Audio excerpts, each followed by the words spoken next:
നമസ്കാരം, ഏവർക്കും ആഷിക്കോൺ ലാബിലേക്ക് സ്വാഗതം.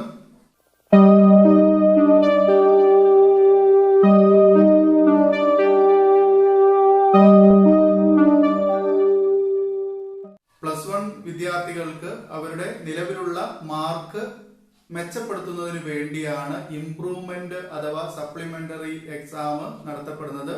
ഇത്തരം ഒരു സാഹചര്യത്തിൽ വിദ്യാർത്ഥികൾക്ക് അവരുടെ വിഷയങ്ങൾ മെച്ചപ്പെടുത്തുന്നതിന് വേണ്ടി പഠിക്കുക എന്നുള്ളത് വളരെ പ്രയാസകരമായ ഒരു ഘട്ടമാണ്.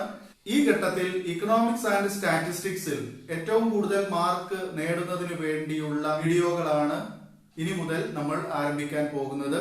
+1 ക്ലാസ്സുകളിലുള്ള എക്കണോമിക്സിന്റെ ഒന്നാമത്തെ ചാപ്റ്റർ വീഡിയോ നമ്മൾ ഓൾറെഡി അപ്ലോഡ് ചെയ്ത് കഴിഞ്ഞതാണ്.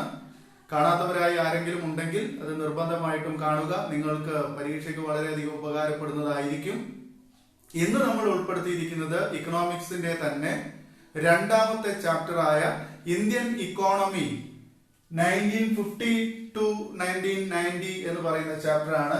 ഇന്ന് തുടങ്ങുന്ന ഒന്നാമത്തെ topic types of economic system ആണ്. നമുക്കത് ഏതെല്ലാമാണെന്ന് നോക്കാം. ടൈപ്സ് ഓഫ് എക്കണോമിക് സിസ്റ്റം ആണ് ഇവിടെ ബോർഡിൽ കാണിച്ചിരിക്കുന്നത്. The economic system can be broadly divided into 3. First one, capitalist economy. Second one, socialist economy. Then third one, mixed economy. ലോകരാജ്യങ്ങളുടെ സമ്പദ് വ്യവസ്ഥകളെ പ്രധാനമായും മൂന്നായി തരംതിരിച്ചിട്ടുണ്ട്. ഒന്നാമത്തേത് ക്യാപിറ്റലിസ്റ്റ് എക്കോണമിയാണ്, അതായത് മുതലാളിത്ത സമ്പദ് വ്യവസ്ഥ. രണ്ടാമത്തേത് സോഷ്യലിസ്റ്റ് എക്കോണമി, അതായത് സോഷ്യലിസ്റ്റ് സമ്പദ് വ്യവസ്ഥ. മൂന്നാമത്തേത് മിക്സ്ഡ് എക്കോണമി, അതായത് മിശ്ര സമ്പദ് വ്യവസ്ഥ. ഓക്കെ, മനസ്സിലാക്കുക. അതായത് ലോക സമ്പദ് വ്യവസ്ഥകളെ, ലോകരാജ്യങ്ങളുടെ സമ്പദ് വ്യവസ്ഥകളെ പ്രധാനമായും മൂന്നായി തരംതിരിച്ചിട്ടുണ്ട്. ഒന്നാമത്തേത് ക്യാപിറ്റലിസ്റ്റ് എക്കോണമി അഥവാ മുതലാളിത്ത സമ്പദ് വ്യവസ്ഥ. രണ്ടാമത്തേത് സോഷ്യലിസ്റ്റ് എക്കോണമി അഥവാ സോഷ്യലിസ്റ്റ് സമ്പദ് വ്യവസ്ഥ.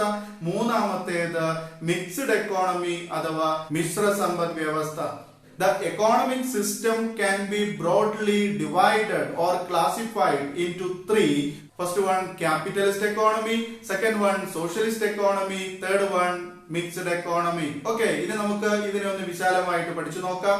എന്താണ് ക്യാപിറ്റലിസ്റ്റ് എക്കോണമി, എന്താണ് സോഷ്യലിസ്റ്റ് എക്കോണമി, എന്താണ് മിക്സ്ഡ് എക്കോണമി എന്ന് നമുക്ക് ഈ മൂന്ന് എക്കോണമികളെയും ഒന്ന് സെപ്പറേറ്റ് ചെയ്ത് പഠിച്ചു നോക്കാം. വളരെ ഇമ്പോർട്ടന്റ് ആണ്. 3 മാർക്കിന് കോളം തരംതിരിക്കാൻ വേണ്ടിയാണ് ഈ ചോദ്യം ഉണ്ടാവുക. തീർച്ചയായും പഠിച്ചിരിക്കുക. ഓക്കെ, ഇനി നമുക്ക് ക്യാപിറ്റലിസ്റ്റ് എക്കോണമി എന്താണെന്ന് നോക്കാം.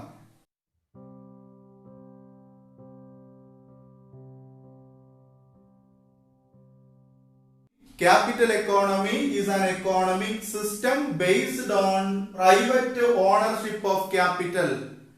In this, demand and supply to determine prices. In this, demand and supply determine the prices. It is also known as market economy.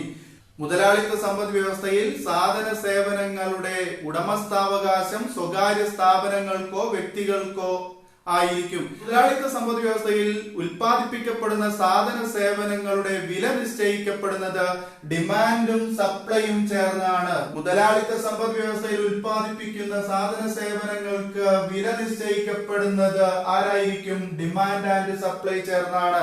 Demand and supply നമുക്ക് ആരാണെന്ന് അറിയാം. ഇപ്പോൾ നമ്മൾ 2ാം വർഷം പഠിച്ചുകൊണ്ടിരിക്കുന്ന 2 കാര്യങ്ങളാണ് ഡിമാൻഡ് ആൻഡ് സപ്ലൈ. ഇവിടെ ഡിമാൻഡും സപ്ലൈയും കൂടി ചേർന്നുകൊണ്ട് വില നിശ്ചയിക്കപ്പെടുന്നു. അതായത് മാർക്കറ്റ് ഫോഴ്സസ് ആണ് ഡിമാൻഡ് ആൻഡ് സപ്ലൈ. ഈ മാർക്കറ്റ് ഫോഴ്സസ് ആയിട്ടുള്ള, അതായത് കമ്പോള ശക്തികളായ ഡിമാൻഡും സപ്ലൈയും ചേർന്നുകൊണ്ട് വസ്തുക്കളുടെ വില നിശ്ചയിക്കുന്നു. എവിടെ? ക്യാപിറ്റലിസ്റ്റ് ഇക്കോണമിയിൽ. മനസ്സിലാക്കുക, ക്യാപിറ്റലിസ്റ്റ് എക്കോണമിയിൽ ഡിമാൻഡും സപ്ലൈയും ചേർന്നുകൊണ്ട് വസ്തുക്കളുടെ വില നിശ്ചയിക്കുന്നതിന് വിളിക്കുന്ന പേരാണ് പ്രൈസ് മെക്കാനിസം. എന്താ വിളിക്കുക? Price mechanism. മറക്കണ്ട, പ്രൈസ് മെക്കാനിസം. ഒബ്ജക്റ്റീവ് ക്വസ്റ്റ്യൻസിൽ സ്ഥിരമായി കാണുന്ന ഒരു ഭാഗമാണ് പ്രൈസ് മെക്കാനിസം. എന്താണ് price mechanism? The market forces of demand and supply determine the price in the capitalist economy is known as price mechanism. Clear അല്ലേ? അതായത് കമ്പോള ശക്തികളായ ഡിമാൻഡും സപ്ലൈയും ചേർന്നുകൊണ്ട് നിശ്ചയിക്കപ്പെടുന്ന വസ്തുക്കളുടെ വിലക്ക് അല്ലെങ്കിൽ ആ നിശ്ചയിക്കപ്പെടുന്ന വില നിശ്ചയിക്കപ്പെടുന്നതിന് വിളിക്കുന്ന പേരാണ് പ്രൈസ് മെക്കാനിസം അഥവാ വില മെക്കാനിസം. ഓക്കെ, ഈ വില മെക്കാനിസത്തെ ആഡം സ്മിത്ത് വിളിച്ചൊരു പേരുണ്ട്. എന്തായിരുന്നത്? നമ്മൾ സെക്കൻഡ് ഇയറിൽ പറഞ്ഞതാണ്. എന്തായിരുന്നു ആഡം സ്മിത്ത് വിളിച്ച പേര്? ഇൻവിസിബിൾ ഹാൻഡ് എന്നാണ് വിളിച്ചുള്ളത്. ഓക്കെ, അതും മറക്കാതിരിക്കുക. എന്താണ്? Invisible hand. Okay, invisible hand, അദൃശ്യകരം എന്നാണ് വിളിച്ചത്. ആരാ വിളിച്ചത്? ആഡം സ്മിത്ത് ആണ് വിളിച്ചത്. Okay, Adam Smith. ക്ലിയർ അല്ലേ? ആഡം സ്മിത്ത് ആണ് എന്തെന്ന് വിളിച്ചത്? ഇൻവിസിബിൾ ഹാൻഡ് എന്ന് വിളിച്ചത് ആരാണ്? ആഡം സ്മിത്ത് ആണ്. എന്തിനെയാണ് ആഡം സ്മിത്ത് ഇൻവിസിബിൾ ഹാൻഡ് എന്ന് വിളിച്ചത്? പ്രൈസ് മെക്കാനിസത്തെ. ഓക്കെ, ഡിമാൻഡും സപ്ലൈയും ചേർന്നുകൊണ്ട് ക്യാപിറ്റലിസ്റ്റ് എക്കോണമിയിൽ വസ്തുക്കളുടെ വില നിശ്ചയിക്കപ്പെടുന്ന രീതിയാണ് പ്രൈസ് മെക്കാനിസം അഥവാ ഇൻവിസിബിൾ ഹാൻഡ്. ക്ലിയർ അല്ലേ? ഇനി നമുക്ക് രണ്ടാമത്തെ എക്കോണമിയിലേക്ക് പോവാം. രണ്ടാമത്തേത് socialist എക്കോണമിയാണ്.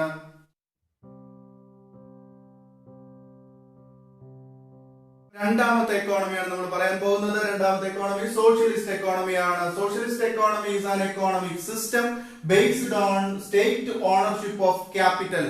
In this, all decisions are taken by the government and planning authority. Government or planning authority. Okay, ഒരു രാജ്യത്തെ മൂലധനം മുഴുവനായും ആ രാജ്യത്തെ ഗവൺമെന്റിന്റെ കൈവശമാണ് നിലനിൽക്കുന്നതെങ്കിൽ അത്തരം സമ്പദ് വ്യവസ്ഥയ്ക്ക് വിളിക്കുന്ന പേരാണ് സോഷ്യലിസ്റ്റ് എക്കോണമി.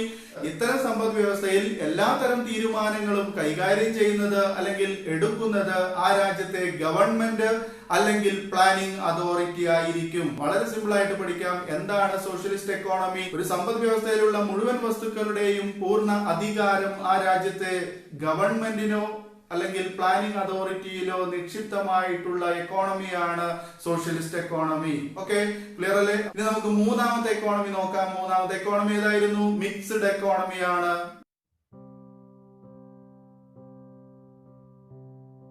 മൂന്നാമത്തെ എക്കോണമിയാണ് mixed economy. Mixed economy is an economic system wherein public and private sector coexist. Okay, അതായത് പബ്ലിക് സെക്ടറും പ്രൈവറ്റ് സെക്ടറും ഒരുമിച്ച് പ്രവർത്തിക്കുന്ന ഒരു എക്കോണമിയാണ് ഏത്? Mixed economy. മനസ്സിലാക്കുക, മിക്സ്ഡ് എന്ന് പറയുമ്പോൾ തന്നെ നമുക്ക് അതിന്റെ അർത്ഥം മനസ്സിലാകും. അതായത് മിശ്ര സമ്പദ് വ്യവസ്ഥയാണ്, കൂടിച്ചേർന്ന സമ്പദ് വ്യവസ്ഥയാണ്.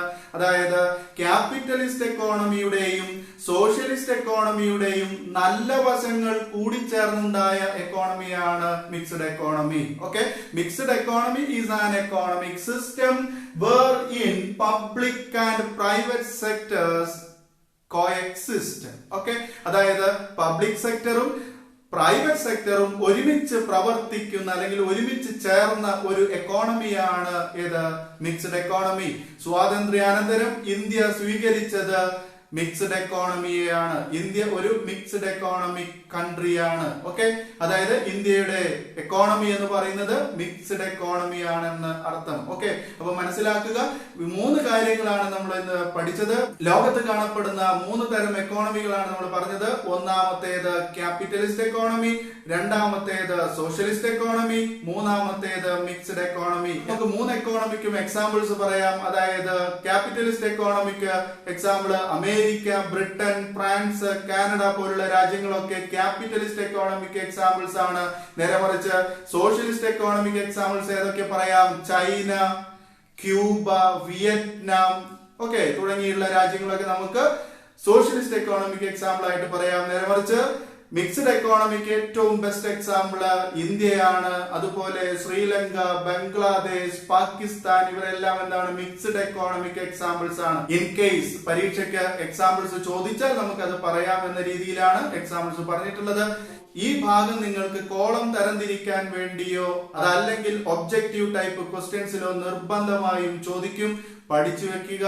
ഇന്നത്തെ ക്ലാസ് എല്ലാവർക്കും മനസ്സിലായിട്ടുണ്ടാവുമെന്ന് കരുതുന്നു. തീർച്ചയായും നിങ്ങൾക്ക് ഇഷ്ടപ്പെടുകയാണെങ്കിൽ ലൈക്ക് ചെയ്യാൻ മറന്നു പോകരുത്. ആദ്യമായി കാണുന്നവരുണ്ടെങ്കിൽ ഇപ്പോൾ തന്നെ ചാനൽ സബ്സ്ക്രൈബ് ചെയ്യുക. തൊട്ടടുത്ത് കാണുന്ന ബെൽ ഐക്കൺ ഓൾ എന്ന് എനേബിൾ ചെയ്ത് കഴിഞ്ഞാൽ എല്ലാ പുതിയ വീഡിയോസും നിങ്ങൾക്ക് നോട്ടിഫിക്കേഷനായി ലഭിക്കുന്നതായിരിക്കും. അതുപോലെ നിങ്ങളുടെ സുഹൃത്തുക്കൾക്ക് വീഡിയോ ഷെയർ ചെയ്യുക. ഓക്കെ സ്റ്റുഡൻസ്, ഇനി നമുക്ക് വീണ്ടും പുതിയൊരു വീഡിയോയുമായി കണ്ടുമുട്ടാം. അതുവരേക്കും എല്ലാവർക്കും നന്ദി, നമസ്കാരം.